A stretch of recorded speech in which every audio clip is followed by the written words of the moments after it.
Welcome back. MoJoe Sports, episode 53. We are cooking. We're heading into the summer, getting ready for the World Cup here in the USA, baby. And today's episode, we have a special guest, our FIFA expert on the show, bringing him on. He's got a lot of hot takes. I don't know if you guys are ready for him. This is Evan Pantels, former UNLV kicker, and he reps Atlanta, based in Georgia. Good old Southern boy.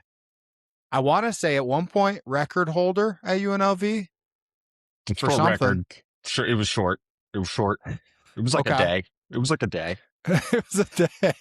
Okay, but he did. 2017 newcomer of the year, 2016 newcomer of the year. Yeah, For A lot of what? people. the UNLV award. Oh, there was some talent show. You had to give Oh. like 2 cans of food, right, Evan? No, You got up on they- stage. Yeah, it was like a GPA thing. It was not really all. It was not really on the field, but off the field academics, stellar. Perfect. That's our World Cup guy that we brought in. We said nobody's better. We looked very thoroughly through GPAs as well when going through this, and he had awards for it apparently. So we're gonna start off with this interview, and then we'll dive into NBA playoffs, NHL playoffs, and whatever else. But first and foremost, Kevin, thanks for coming on. The Evan.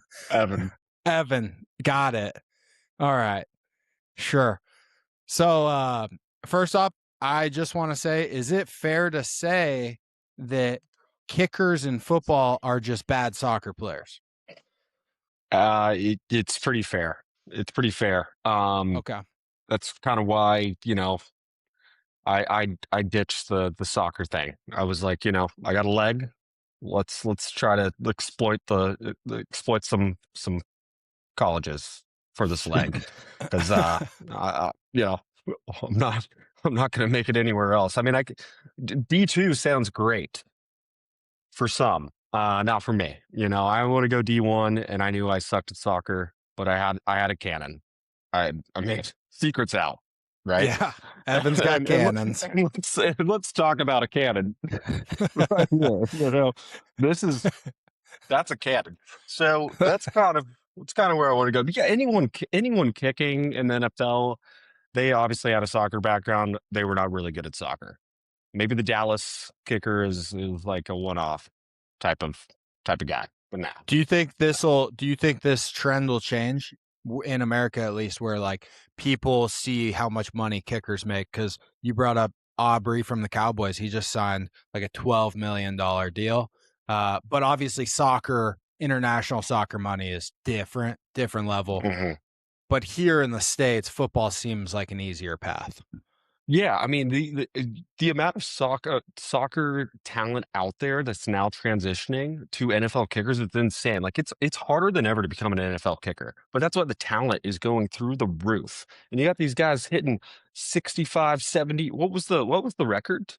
The 71, I think. 71. Little. That's insane. I mean, I know there's things about like a new kicking ball that they can use and all of that, but it's more of just the talent is unbelievable. I mean, this is like a new age and era, and it's probably not going to be like 80-yard field goals, but it's just who can hit the most 70-yard field goals in like a season. Like you're going to get cut if you don't hit a 70-yard field goal. There's no like, oh, we'll take the accurate guy that can hit a 50-yard field goal every time. Like that's not cutting it anymore.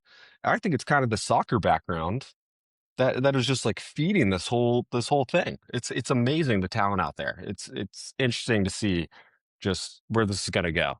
What was your longest made field goal? That's kind of an embarrassing question. I kind of just talked about 71-yard field goal, and I just feel like that's you didn't need to go there. You were a D1 starter. You started. You had a school record for a short period of time, but record holder. So you're a good kicker for college. Sure. Yeah, I think so. Maybe you were more accuracy than power. I think that's fair to say. And that's why I would never make it, To answer your question, long in college was 53. I don't know the math, 71 minus 53, but That's quite a difference. It's at least 20 yards. And That's a whole nother field goal that you have to kick, basically. Yeah. it really is. So no, I didn't have that. I felt accurate. Shout out Kurt. I don't know if you guys know Kurt Palindek. He's just slinging that in Japan, maybe dating some Japanese girls. I don't know. I haven't talked to him. It's tough. The text bills. It's more Time it's difference. more expensive to text people in Japan. But and honestly, he just now he speaks more Japanese than English. I can't even understand his text. And if Apple listens to this, you got to do better about your They do. translation. They got to do better about the dictation. I mean, whatever Kurt sends does not translate when I do the feature. But Kurt was my holder. All that to say. And credit to him, he made it easy. He made it easy. But don't know where he is today. I don't know if we'll ever move back to the States. What are we talking about again? You were shouting out Kurt. I think a lot of people were wondering who he was. They were thinking he was a male partner, long distance. I might just have the FIFA World Cup on my mind because Japan might have it. And Kurt's out there. I'm sure he's rooting on. I don't know what Kurt will say. Rooting on, yeah, like I don't know, but he's probably rooting them on. He's in Japan, right? Yeah, Japan 65-1 to win the World Cup right now, just behind the USA. Go get it now. Evan just released it on the pod. No. We started Listen, with the That's your long champion. shot. No. Listen to me now. If anyone's listening, and I mean this with like pure, I'm dead serious right now. You want an underdog, you want a team, and this is my secret. Tahiti, 1,000-1 odds. But here's the thing. Japan's mid-range. Japan is mid-range. Tahiti, this long is- range. This is the biggest World Cup of all time. 48 teams. What was it before? 32? I Yeah. mean, you're talking about a team like Tahiti. And listen, I'm going to talk a lot about Tahiti today. Tahiti had this, dude. They have it. And I'm not kidding. I know it sounds funny. Not Japan, not Spain, not England, not France. Zimbabwe. What's his name? Mbappe. Mbappe, yeah, that's right. I'm the soccer expert. Mbappe can't even beat Usain Bolt in a 40-yard dash. Do the math. He can't do it. Tahiti is by far the way the best team that you can put your money on today. And I mean it. I've already put a lot of money down. That's excellent. Hey, let's bring it back to the U.S. here for a little bit then. Let's talk about the U.S. team. I know a lot of people get in the World Cup just for the time it comes around and then they don't watch any soccer, me included for the most part. So the U.S. team, what do we have to look forward to? Who's our guys? When we're sitting at home watching, who do we want to take over on the stage? We got Pulisic, obviously. Is he our guy? Yeah, he's fine. More excited about Tim Howard in the goal. Okay. All right. He's We still got Tim. I think so. Grew up watching him. He's the LeBron of Team USA soccer. He's got to be pushing 50 at this point. Here's the thing. When Tim Howard's in the goal, which he will be for this World Cup, we always are going to have a chance.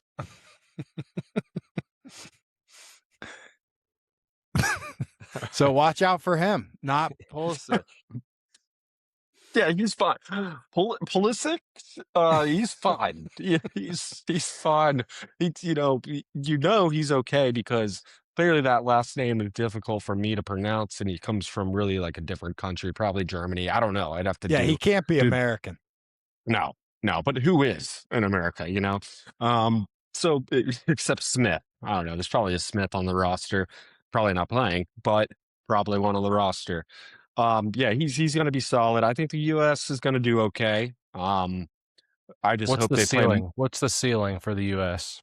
I think if they play more games in the U.S. more than Mexico and Canada, they have a shot. Okay. All right. I like that. It's going to come down to scheduling. Yeah, I like that. Kind of out of our hands. Yeah, Tim Howard is 47, and he will be on the broadcast for the World Cup. But I do Tim think we Howard. have a new a younger So goalie. that's news to me. I thought Tim Howard was still playing, but that would have been impressive because I did know that the oldest player to ever play in a FIFA World Cup was 45 years old. Oh wow. Lionel Messi, he is what, 38? 38? That guy kind of Yeah. sucks now. That kind of sucks now. Um, I mean, when you kind of sold yourself out to the MLS, I get it. It's Miami. Probably pretty Should have fun. taken the Saudi money like Ronaldo. Yeah. What's he up to? Haven't heard He's much. just making lots of money playing for a shit team, I believe. He won Yeah, some oh. cup. They won whatever cup. I saw him lifting a cup on a stage a week ago. So congratulations to him. Yeah, he's in the Iranian league. Not a league I really keep up with. I don't know if I should either. The quality of play, not great, but the atmosphere, it is dicey. They did move. Iran moved their headquarters from the U.S. to Mexico for the World Cup. That was announced last week. So, with rising tensions, they will be based in Mexico, meaning if we have to play Iran, according to Evan, it will not be good for the U.S. Iran is literally in the World Cup. Iran in, Italy out. Italy did not make it. Iran did. Trump actually wanted to reverse that call. Ban 'em. And Well, he did bring that up. He did actually bring that up. yes, but I guess, FIFA said we can't do that. yeah, I guess There's rules. Can't They dictate won everything. enough games. You know, gosh, So they that's will probably be playing. That would be the most watched game of the Cup if U.S. played Iran. Early rounds. Ooh, yeah, gosh, what city would they play in? Would they do it in Canada just to be kind of safe? Neutral. Yeah. Mexico City. Would they call it, if they play it in Canada, would they call it like the Battle of the Oil? Because I heard Canada has good reserves. I don't know. But Yeah, they do for now. now it's geopolitics section until the soccer game goes down. Evan, can I get back to kicker questions for you? Yeah, I have a kicker more. question as well. Okay. Number one, which position group fucks the most with kickers? And I mean that in a good way. Like, you know, just homies in the locker room, position group. Yeah, I mean, okay, position group. I'm not going to put a long snapper there. You know, I'm like cut out the special teams. No, I think it's O-line. I think it's O-line. Oh, hell yeah. Because as a kicker, you gotta if you don't keep a relationship with that offensive line, that's literally the reason you're able to kick. Then you got a problem as a kicker, you know, and you better be boys with them, and make sure they're boys with you. And so that's a bond, an underrated bond that needs to be established. If you're coming out there and being a kicker, if you make big kicker money, I don't know if Justin Tucker's still kicking.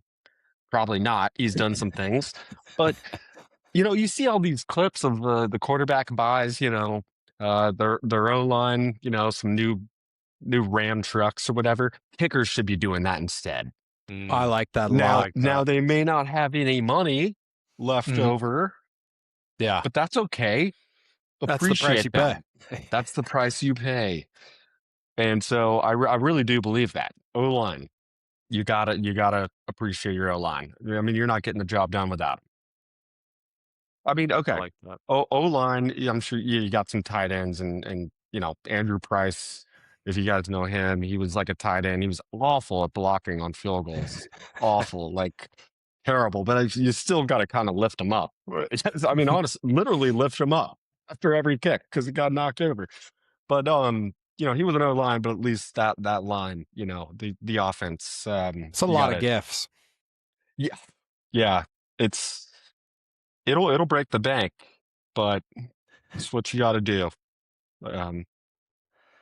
You kicked, punted, and kicked off, Evan. You talked about the evolution of kickers in the NFL for those that don't know, it's pretty rare for a kicker to punt and also kick off. It's kind of a specialty thing. I think he was one of like one of six that were doing it in the NCAA at the time. So, Evan, you see that in the NFL. You think that's like a way for guys to set themselves apart to do everything, or is that going to stay separate?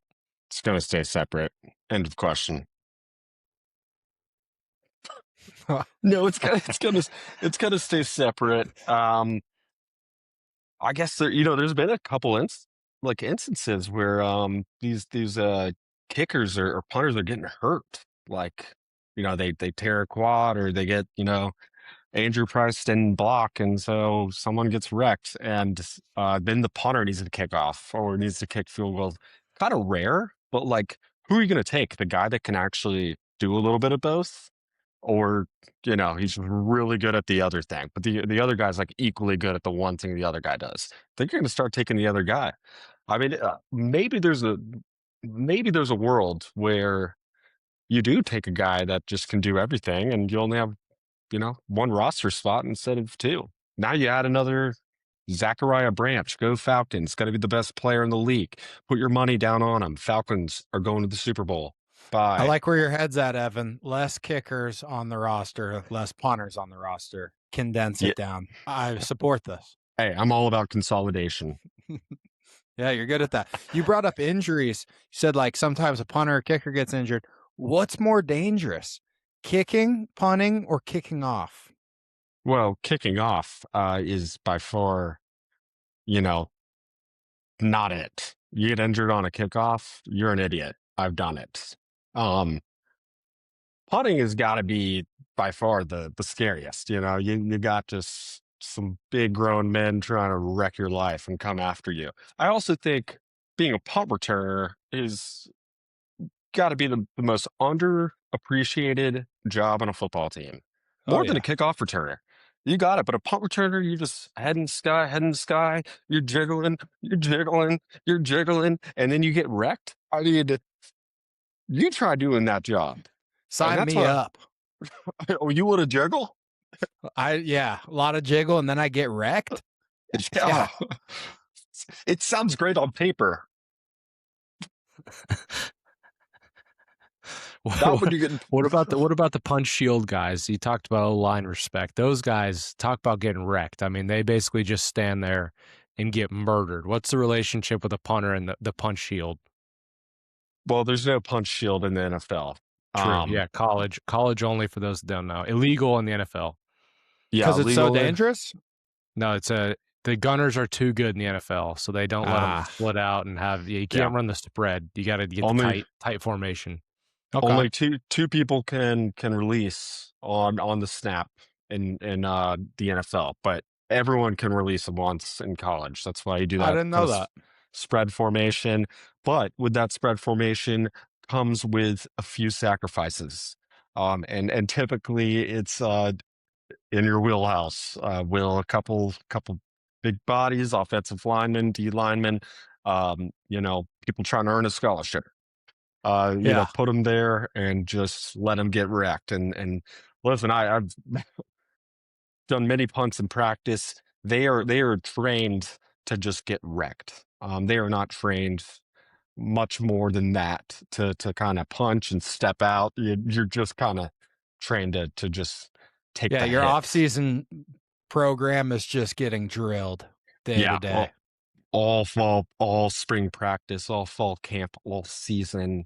The next spring camp, it's something kind of difficult to train for. Mm-hmm. I guess it's not that hard. It's not that hard to train for, actually. Yeah, you just gotta have a good attitude about it. Yeah, you gotta have the right attitude. You took the words right out of my mouth. Not a lot of doctors, not a lot of scientists coming out of this position group either. Yep, you took the words right out of my mouth. It's a lot of crayon eaters. Mentally hard to train for. Physically, it's kind of, you can do it in your living room. We did have Jaron Caldwell, friend of the program, worked out or played with us. I mean, he was on Punch Shield, and recently he put out a list on TikTok, and Punch Shield made the top 5 worst things about being an offensive lineman. I think it was like number 3. So Yeah, I don't think anybody likes it, but it is But Memorial Day. Sometimes, those guys are shout out to our vets willing to sacrifice the punch shield. It's definitely a sacrifice on the football field. if that was number 3, what was number 2 or 1? Because that's got to be number 1. That's what I thought. I think it was like shoot drill. There's a couple other ones that topped his list, but Yeah, you guys yeah, don't know about the O-line stuff, all right? no, it's true. Debatable. I mean, I had plenty of time to walk around and see what you guys were up to. Is it true that you and Joe obviously was your long snapper. Is it true that when you guys had dead time at practice, you would actually practice under center snaps with him as well, just to build that bond? Even though he's a long snapper? Don't think we ever did that. Okay, I just had some reports. We've definitely experimented. At practice? Yes. All right. On and off practice, we've experimented plenty. You're always trying to build that bond, so you're willing to kind of do whatever it takes to build a stronger bond. That's a fact. I lived with my quarterback. I would be lying if I said we never took snaps at home. And that's just good. That's just good. It's good stuff. Yeah. And then he went on to become a great holder. His name's Kurt Palandek. Oh yeah, the Japanese man. Oh, yeah. Oh.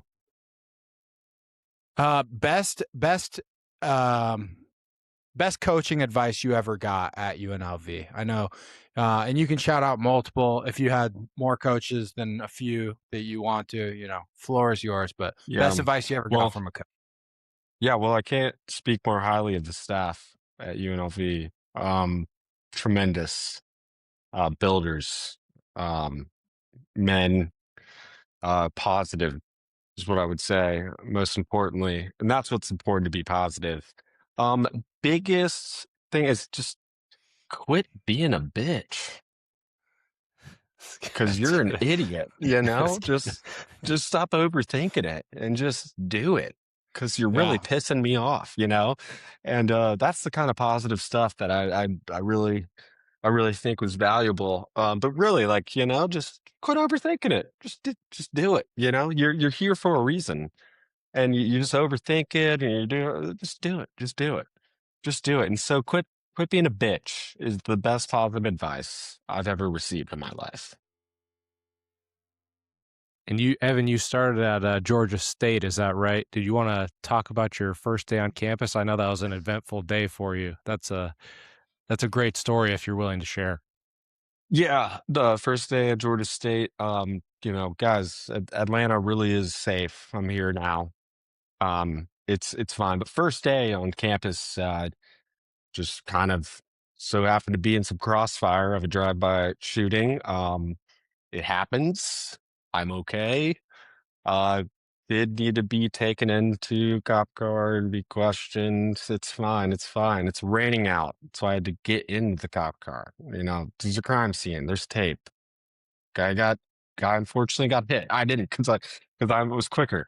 But that was an eventful first day. And then did the season. Earned a lot of respect. Coming in as a freshman punter.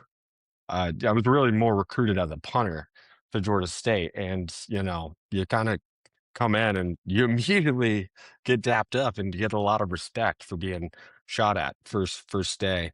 Would I ever do it over again? Maybe I should have taken a different scholarship to Georgetown.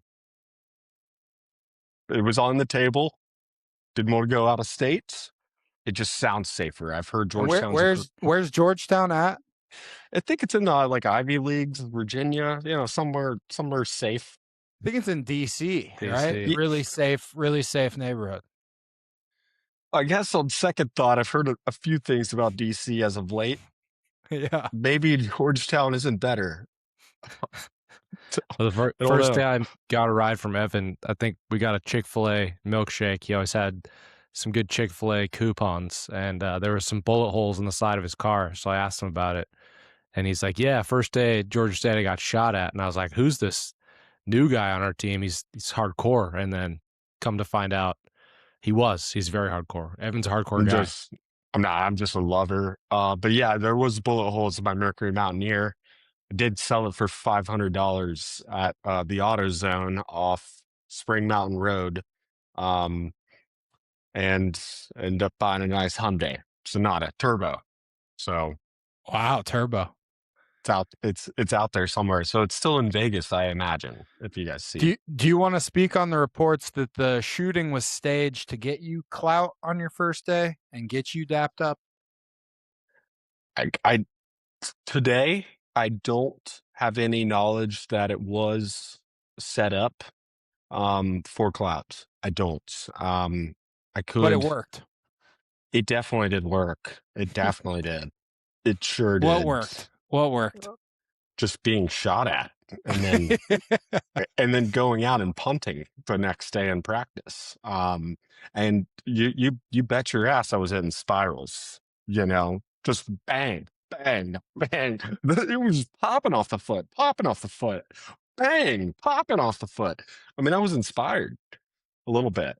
But yeah, Georgia State wasn't for me. I went to Georgia Military College, salute, shout out, troops. Made out to UNLV, and then everything works itself out for a reason. But yeah, we'll forget. I mean, literally day one, not day two, not day three, day one, shot at. I'm scared. I got to punt tomorrow in practice. Let's hit some bombs.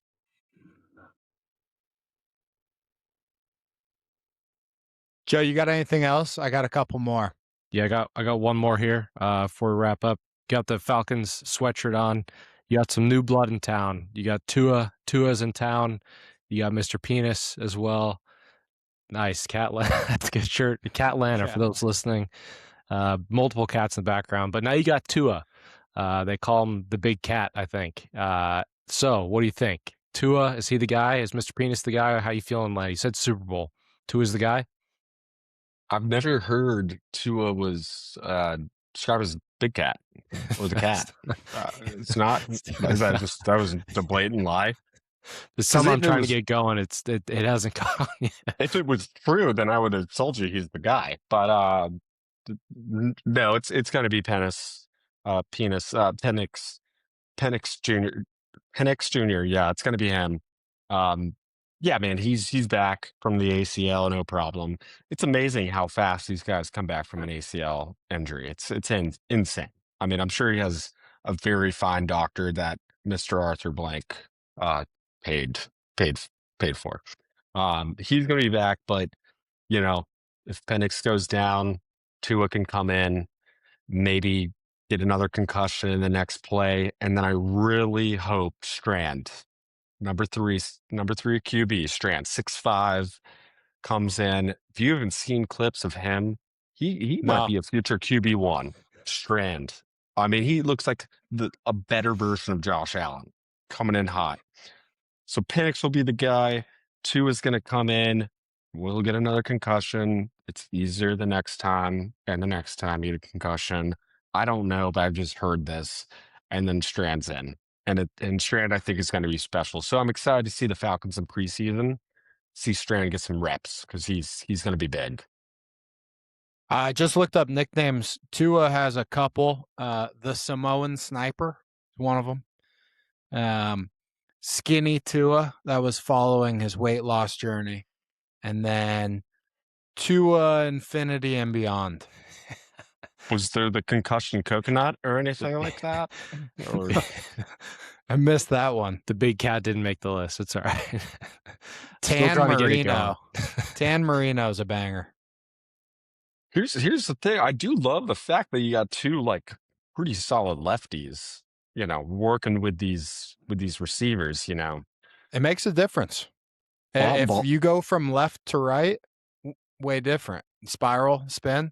So keeping that the same, that's nice. And your play designs, if you want to boot a quarterback out, you got to know which hand they are. But now you keep it all simple, same plays.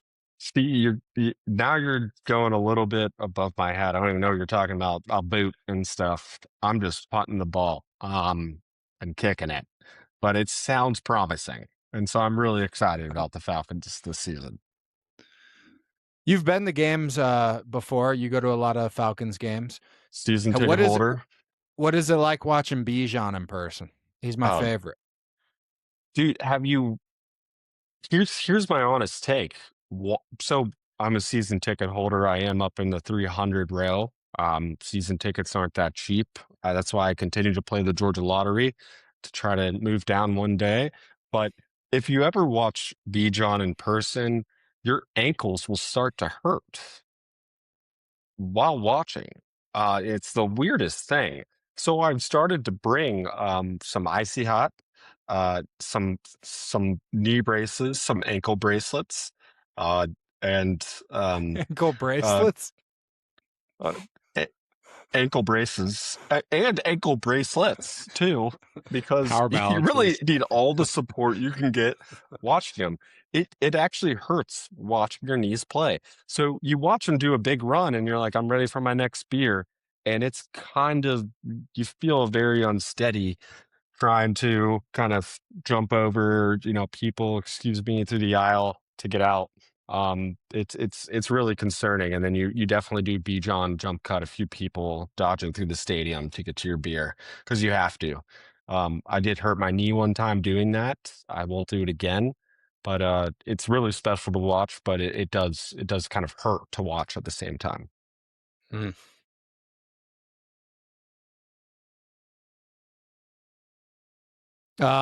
Last question. I got two actually. I asked this to Joe one time. Uh, do you have any stories? Did you ever have to be a tackling dummy during practice as a kicker? Because I know long snappers they had their run-ins. I think Like only go ahead, once or twice, I think, tackling dummy. Yeah, that was always kind of a fear. When like coaches would do that thing of like, what was it called? Like The one-on-ones? Where ball in the y'all like ring. bull in the ring, like circle around and one-on-ones. That was my worst fear. I actually had a nightmare last night about being called to do that. Fortunately, I've never had to do it. Um, but that was a big fear. I think other than that, just a little bit of bag holding, and then kind of like people would hit me and be like, dude, stop, not that hard, kind of that thing. But that's the point of just building relationships in the locker room. So people don't go that's the full point. don't go full speed to practice. And then last question, you brought up you were in a cop car earlier. I just want to ask, did you ever have any run-ins with the law before your college career? And then A- follow up, why didn't you tell anybody? So absolutely not. I've always been a straight-laced guy. Good. I honestly never took a sip of alcohol until 27 years old. 27. You're a late bloomer. Yeah. And I think it's important to just, love God and just be on the right track. So it's a good thing I did that because wouldn't be here today without that. And yeah, you know, just really, really, really proud of the path I've made for myself, and not to toot my own horn, but toot toot. I love that for you because we do not want to bring in convicts, criminals onto this pod. So And who would? I'm happy that our intern did a good job looking into the background, made Good. sure everything was squeaky clean. Evan, do you have any questions for us? I usually like to flip it on to the interviewer at the end. The only thing I would ask is, here's Mojo, the best sports betting podcast in the game. Who's winning the FIFA World Cup? That's why we bring on our soccer expert Yeah, I was to ask us. I'm going France. I'm going Mbappe, Zimbabwe, as Evan said. I like the Tahiti pick though, so I may end up switching my tune. I haven't heard anything about Tahiti, so that's it's on my radar. But I'm gonna go with France. Yeah, I kind of got sniped on the Tahiti pick. So I'm kind of just in a blender right now, but I'm gonna ride with the Germans at 14-1. Yeah. Yeah. And people just forget, but the Germans, they're always a force to be reckoned with, right? So every World Cup I've ever watched, it's just a bunch of big blonde haired guys running around, long legs, high shorts. And They that's have a a team I can bet on. they have a strong history, powerful Yeah. history, powerful history. Divisive. Well, Evan, dude, I appreciate you coming on. I know it won't be the last time. And honestly, we'll probably have to get you in after group play. Probably just take a look at that bracket one more time and do another breakdown with you. I can't wait to be back, and also to be proven right about Tahiti, because seriously, dark horse, Tahiti all the way. Go USA, sure, sure, sure. Go Tahiti. You have my back. I love you, Tahiti. Thank you, Evan. Really appreciate your time. Come on, good to leave. What an interview that was, Joe. That was a treat. Treat. Yep, Evan's a trip. Always has been, always will be. Unique, one of a kind guy. Great soccer expert too. Very knowledgeable. Yeah, that Tahiti one. I mean, I told you guys he was going to have some hot takes, and it doesn't get much better value than 1,000 to 1. No, I don't think we talked a single bit about any of the teams that'll actually be near the finals either. We did on any of the blue bloods. Like I still don't know who's gonna be in the World Cup aside from Tahiti. Yeah, I mean, you picked France. That's going to be a pretty strong pick if Yeah. you're just going based on Tahiti, Germany, and France. That's yeah. Yeah. Yeah, great kicker though, Evan. He did it all. So he was a weapon, like you said, the cannon. Yeah, weapon, ball of energy, great vibes. Good guy to have around. Hope the viewers enjoy. Joe, let's hit on what we had this week. So I'm going to let you start with the golf tournament that we just finished up this weekend. Yeah, absolutely insane scores. It was at the TPC Craig Ranch. We had the CJ Cup, Byron Nelson. I don't know if you saw these scores, but it was kind of unbelievable watching the score. You know, the leaderboard tick up. The winner, Wyndham Clark, finished minus 30. You know, for the whole weekend. So insane. His last round was 11 under. These guys put up huge numbers, and that's coming off of a PGA Championship when there was complaints about the course not being kind of what the guys wanted. There wasn't a lot of separation. There was definitely separation this week. So congratulations to Mr. Clark on the win and just insane scores. I think if you told mine up over the last month, I'd probably be 200 strokes over that minus 30. So I can only dream of seeing a minus sign next to my name on a golf scorecard. I just golfed this weekend, actually. I shot 100 right Hell on the yeah. dot. Right in time for your bachelor party. We're going to get that right. Be a ton of money on the line there, I'm sure. I was playing for money this week. Even if I'm not good, I'm gonna make it interesting. And I won one of the games. Front nine, we played a game called Wolf. Wolf's You ever awesome. played that one? I love Yeah, I Wolf. played Wolf. I won Wolf. It's the best. It's fun too because you're not just keeping like a straight score with Wolf. You kind of it's like a little gamesmanship. It's a good game. I like Wolf a lot. Yeah, it was solid.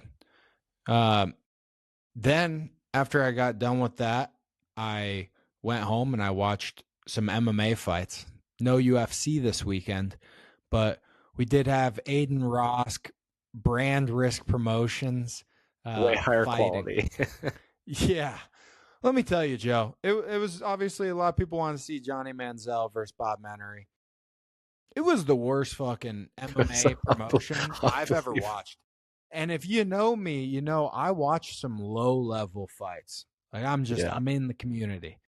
This was rough. This was bad. The production was terrible. They brought out 6ix9ine to do like the halftime performance. He didn't even know the words to his songs at times. And it's an empty Apex. The Apex only holds like 1,000 people. And they didn't sell it out. So he's just performing in front of nobody. Terrible optics. Then on the broadcast, they're just cycling in guests the whole time. They had Sean Strickland, and he can just say whatever he wants because it's on YouTube. So that went about as well as you would think. And then they brought 6ix9ine up there, so you just have Strickland and 6ix9ine just commentating on fights, and they are not talking about the fights at all. They are talking about the wildest stuff. Super uncomfortable. And Two guys that I would say are like bottom of my list for guys I want to hang. Listen, Like, the commentary was so bad, and the fight was even worse. I mean, all the fights were just. yeah. I'm a very MMA casual, as we've talked about. You know, I'll watch some of the big ones, but I mean, good God, like it looked like me trying to just hop in a ring. Like the fight was, you know, I only watched the Manziel one just to see the highlights of it, but it was a hard watch. I will say though, people in the MMA community were like, "Look at this high-level athlete trying to do Exactly. Yep. You look like an idiot." I mean, I've been in both worlds. Guess what? You throw some MMA guys on a basketball court, you throw them out there on a football field trying to throw a football, it looks just as bad, Joe. It looks so bad. But yeah, it was terrible. Bob Menery got his ass beat, and I think a lot of people wanted that. He was also hyped up on something. That's what Dana White said too on the thing. Yeah, he was on something because like they were trying to like check his gloves and everything. Normal shit you do before a fight. You're usually trying to be calm. He like couldn't wait to get in the octagon and just like, yeah, bypass security basically. He looked like a little kid after like too much ice cream, you know, something like that, and he's just like sprinting around the ring. It was wild. It was a wild scene. Are those like, that's not like a, I don't know, the whole sanction, like how does that work? Can you just like put an event on like that, or do you have to get it cleared by anybody? Like how does that work? It's a good question. I think in Vegas, I think you can do them unsanctioned, different state to state, but these guys weren't. I don't even know. Actually, I think they were getting paid. At least Johnny and Bob were. I don't know how much. Well, I don't know how much the other guys were making because you could also bet on these fights on like Polymarket and then smaller sports books like RainBet. I don't know if you saw the Ray J fight. Did you see that one? Just the highlights, and I paid zero attention to it. But he knocked him out, right? Ray J knocked dude out. No, Ray J got knocked out. Ray J, okay. Yeah, which is what everybody thought was going to happen. He's like 45 years old, never boxed in his life. What do you expect? He was going against Super Hot Fire, who has multiple fights at this point under this promotion, and he was a big favorite. Joe, this was the most fixed fight I've ever watched in my life. This thing was fixed. Okay. Super Hot Fire, big favorite, does not throw a strike in the first round. Not one. Just doesn't throw it. And everybody is like, yo, what is he doing? Why is he not throwing anything? He could have knocked him out already plenty of times. Then in the second round, he kind of changes up his vibe and starts throwing punches. And as soon as he lands one punch, Ray J's like, oh shit, I don't like this. And then they like trade a little bit more. And then finally he knocks out Ray J. Ray J, after the fight, is like, you can't end the fight. I have to keep fighting. Let me fight. And they're like, no, it's over. It's not like boxing. You don't get 10 seconds to try to get back up. Then Ray J tries to go over to Super Hot Fire, and he says, yo, we had a plan. And the interviewer's like, what are you talking about? And he's like, I don't want to get anybody in trouble, nothing like that. But, bro, we had a plan. What are you doing? And he gets really mad at Super Hot. And then he comes back a little bit later during the interview, and he's like, I can't believe you. We just lost so much money, bro. He's like, we all just took L's because of you. And he's like blatantly saying this in the octagon. And which the octagon guy was funny. He's like, yeah, that's what I would say if I got my ass whooped too. I'd be like, bro, I thought we were doing this together. I thought this was a fix, you know? So he was being funny about it, but it was he was trying to cover the liabilities for the impending lawsuits. Dude, it looked like Super Hot at one point just realized how bad it looked and was like, I can't lose this fight. I'm not dealing with the FBI for this. Yeah, brutal. Yeah. Bad watch. Terrible watch. Sean Strickland actually left the booth before the Manziel fight. And then he put out an IG video. He's like, that was the most shameless thing I've ever been a part of. I will never return. Still cash the check though. Still cash the check. Speaking of tempers flaring though, Texas Tech versus Florida. Softball, they played a series to go to the College World Series in Oklahoma City, and tempers were flaring. We get into game 3. Jason Williams, famous basketball player, White NBA Chocolate. legend. Yeah. His daughter is arguably the second best player on the team. Kennedy, who is the $1 million girl that Texas Tech paid for. But his daughter went to Florida originally and then transferred to Texas Tech, likely because of due to money. But her mom got on Twitter and said it was because of the pitchers that Florida was bringing in, that they were not bringing in pitching and they all sucked. So she was pretty adamant about that on social media. And this carried over into the game. She got hit 5 times in the series, hit by pitches. They start off game 3, hit her right away. I don't think it was intentional. Looked super accidental. Either way, as soon as she gets hit, they come out of the dugout. They start chirping to each other. And from there, it was just home run after home run. In fact, her next at-bat, she hit a home run, which was pretty badass. And then I believe at the end of the game, Jason Williams was also chirping to the whole Florida team. Texas Tech ultimately wins the game. Florida Gators, they said, no handshake. We're not doing this shit here in Gainesville. It was a bizarre scene, but absolutely electric. And to me, great for softball. Yeah. Yeah. And he broke the team down after the win, went on the field, gave a nice pep-up speech. So hearing from NBA and one legend, White Chocolate, must have been pretty sick. Also, 5 times getting hit. It's a 3-game series for those who don't know. It's not a 7-game series, not a 5-game series. So she was hit multiple times in the same game. So at a certain point, it just becomes like, there's no way it's an accident. Once, twice, maybe you get hit a little bit in softball, but 5 times in a 3-game series, it's bad blood. So I think there was some punches thrown, some words exchanged. Jason Williams also got kicked out of the game for one of the games, and they let him back in. So it had to just be hilarious. I think Florida's coach got kicked out at one point too. So just an ump show there, and I can't imagine what the umps had to deal with. Probably nothing like the rest of the country with these games. It was almost a full-on street brawl. But yeah, like you said, good for the College World Series, and I think a lot of these teams will tune in. I wish we could see Florida and Texas Tech play again in the College World Series. That'd be awesome. Dude, they do something at Texas Tech. I didn't even realize you could do this. I just learned this last night. But Kennedy is their $1 million pitcher, but she's also a great hitter. And then they have another stud pitcher. So what they do is they put Kennedy at the DH spot. And what that allows them to do is she is basically batting for the pitcher in those moments.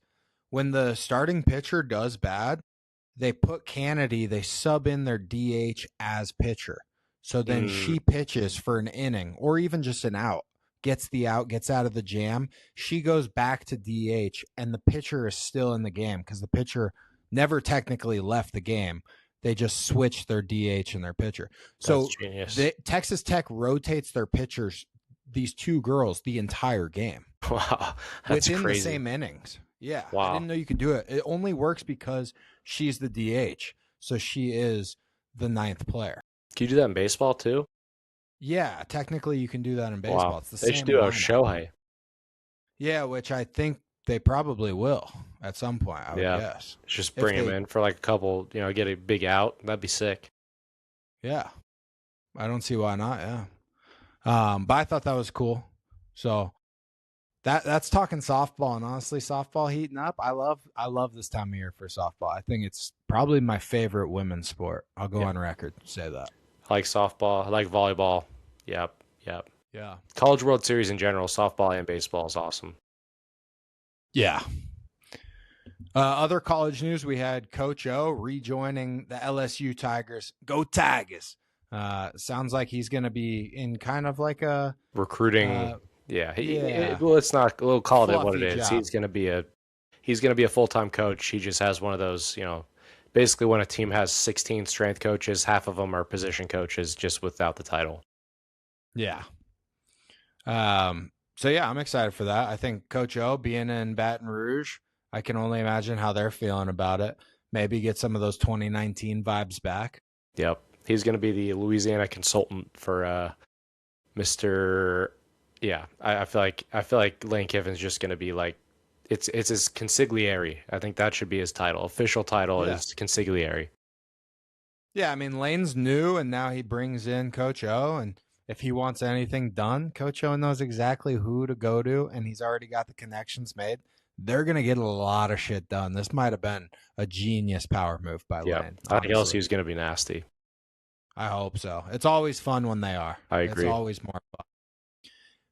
The last thing before we go to playoffs, Wander Franco. Did you see the news about him? You know how originally he signed like an 11-year, $180 million contract in the MLB. And then it came out that he had a relationship with a 14-year-old girl. And so once that got looked into, obviously they put him on leave, stopped paying him. Just today, we got a court ruling, and the court ruled that he did sexually abuse her and mentally, I guess. I think that's the other one. Groomed, yeah. Yeah, whatever. And but they said they were not going to punish him at all. Instead, they gave her mother, who is the one that trafficked her and set it up with him, they gave her, I think, 20 years in prison, maybe 10. Thoughts? Is he so no punishments? I mean, he's going to be back in the MLB? No, right? There's no way. I don't think the MLB is going to let. This was also a Dominican Republic Court. case. I got it. Yeah, this was in their court system, but found criminally responsible, no prison. I can't see the MLB letting him back. No, it's not There's the NFL. Just no way. Yeah, NFL. You're not Mahomes. Yeah. Bad guy. I'll go on record. I'll say bad guy. Bad guy. You guys can come at me in the comments. Tell me how you knew him in high school. I don't give a shit. Bad guy. Say also probably bad guy. I'll go on record with that one too. Love that. Yeah. Last time you blindly tailed a bad guy, it worked out really well for you. Yeah. Well, clips can't be posted. Joe, let's hit playoffs real quick before we leave. This is going to be brief, but Spurs versus Thunder, amazing series, tied 2-2 now. We're going to head back to Oklahoma City, and both of these teams are still favored over the Knicks as far as futures go. And the Knicks, last time I checked, the game's going on right now. They're up 3-0 in the series, and they were up by 15 points last time I checked. So we might be getting a clean sweep there, and they still have the third best odds to win the title, even though they're already in the title game.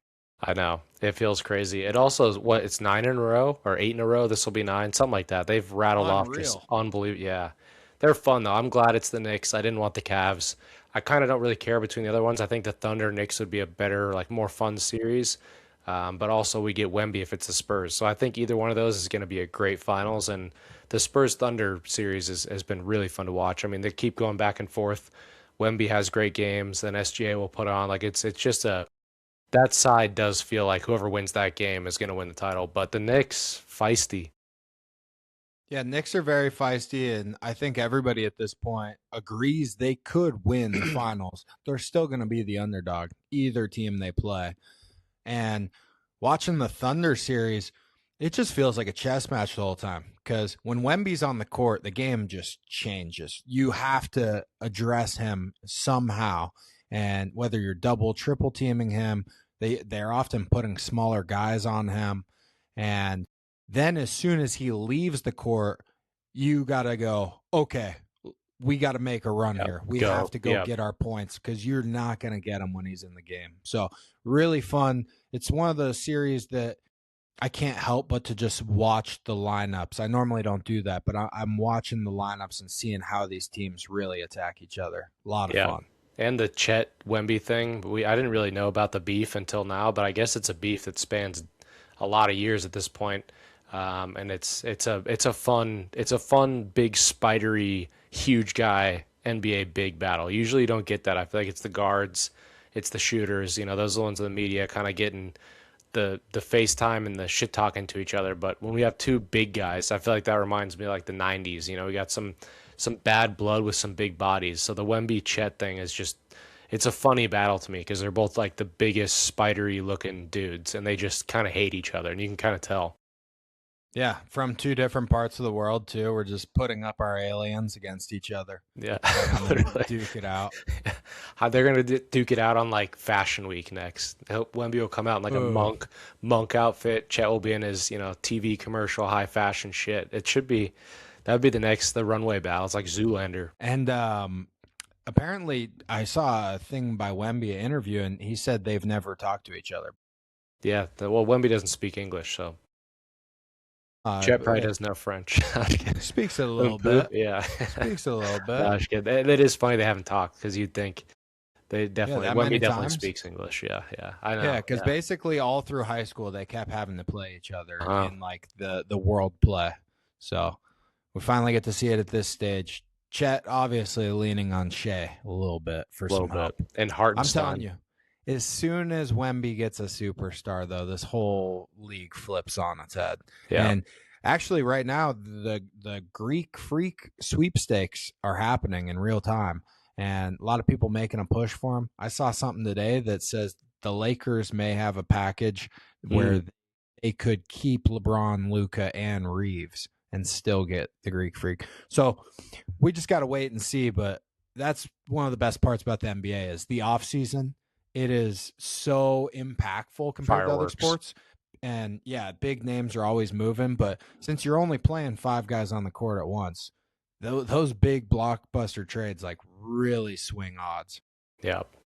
Yeah. The last thing we'll hit quick is hockey. Real quick rundown of the playoffs. We're heating up almost to the Stanley's Cup right around the corner. You got your Knights jersey on. Unbelievable. Happy to be wrong about that one. I said the Avs from day one, but I am totally fine with that being wrong. Knights are rolling right now, up 3-0.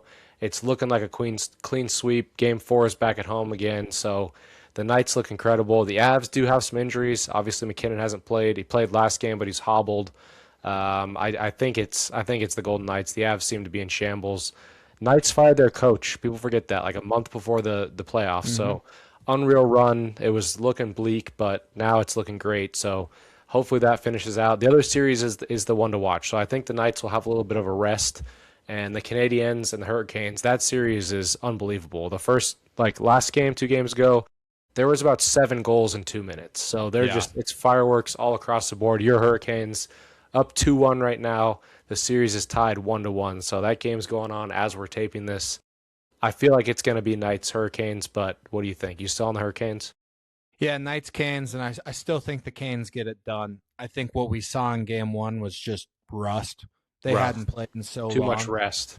Yeah, it should have been an easy over bet on that game, just knowing that they would give up a few that they normally don't.